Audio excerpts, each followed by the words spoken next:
Bilang baker, gusto kong gumawa ng tinapay na hindi lang masarap, kundi may maibibigay ding dagdag sustansya para sa pamilya mo. Kaya naisip kong gumawa ng malunggay pandesal. Ang gamit namin dito ay real malunggay. Hindi lang siya nagbibigay ng natural na green color, may dagdag nutrition din siya sa bawat bite. Kaya ito na, ituturo ko sa inyo paano gumawa ng malunggay pandesal.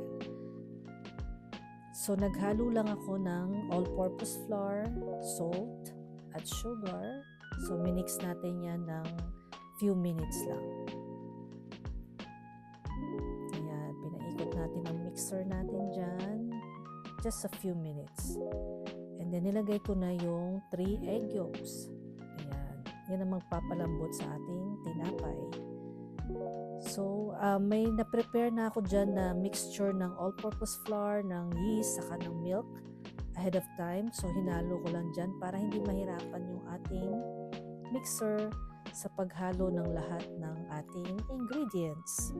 So, ayan, pinaikot ko lang yan hanggang 5 minutes para magka-combine na sila lahat ng ingredients. And then, lastly, binilagyan ko ng butter, yung ating butter. Okay? Ang ating sukat ng mga ingredients, ilalagay ko lang sa ating comments. Ayan, hindi ko na nailagay sa video na yan yung paghalo ko ng malunggay. Pero ayan.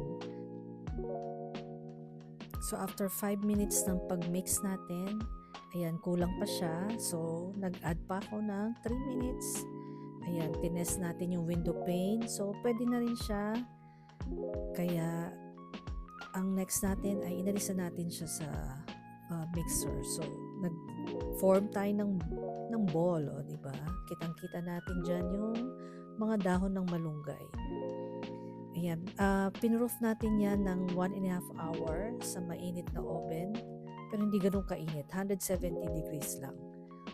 Fahrenheit. So, ayan, after an hour and a half, ayan na siya. So, ikakat na natin yung dough natin.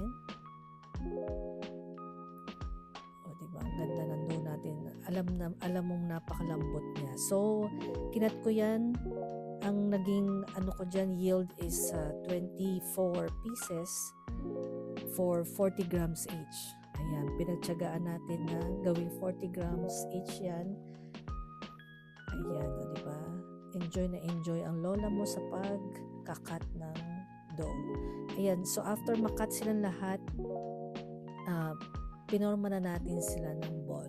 So, yeah, gustong-gusto ko ang pandesal ko ay shape ng ball para madali siyang, para maganda siyang itsura niya pag na-proof na siya ulit. Ayan. O, diba? Ang saya-saya. So, ito na. Ready na siya for proofing. Nabalot na natin siya sa breadcrumbs. So, for 45 minutes ko yan pinroof. So, ayan na siya. O, nakaalsa na siya. Ang ganda-ganda nila tingnan. And then, sinalang na natin sa oven for 15 minutes. 15 to 18 minutes yan. Ayan, sa 350 degrees.